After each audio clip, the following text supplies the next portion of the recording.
शाही ईदगाह मामला है। मामले में प्रयागराज हाई कोर्ट में सुनवाई होगी। पोषणीयता के बिंदु पर दलीलें रखी जाएंगी। शाही ईदगाह कमेटी के वकील कोर्ट में दलील रखेंगे। हिंदू पक्ष की तरफ से पोषणीयता बिंदु पर बहस पूरी।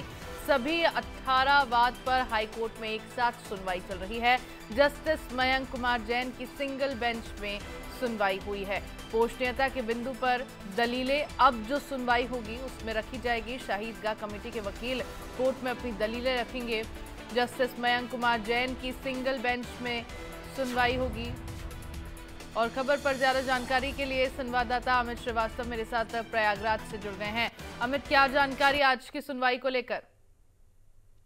जी बिल्कुल, जो मथुरा के शाही ईदगाह और श्री कृष्ण जन्मभूमि का जो विवाद का मामला है, उसमें आज इलाहाबाद हाईकोर्ट में सुनवाई होनी है, जिसमें पोषणीयता को लेकर सुनवाई होगी। रूल 7 to 11 के तहत ये पूरी सुनवाई होनी है, जिसमें हिंदू पक्ष की तरफ से जो सुनवाई थी वो पूरी कर ली गई है।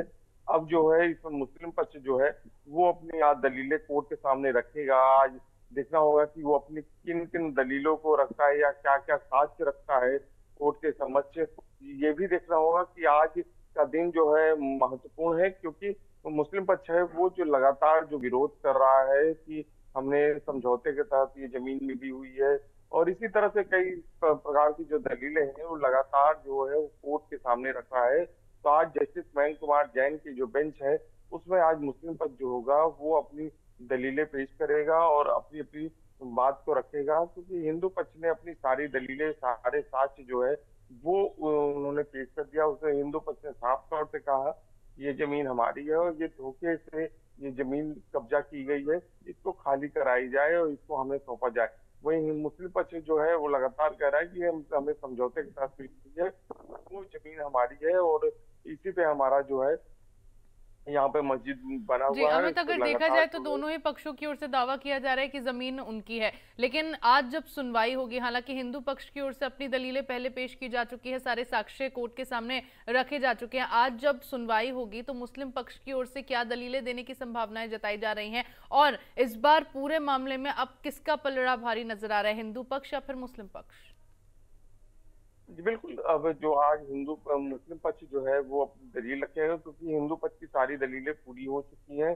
सभी कुल 18 जो केसेस हैं सभी पे सुनवाई हो चुकी है। अब जो बचा हुआ है मुस्लिम पक्ष वो अपनी आज पूरी दलीलें पेश करेगा।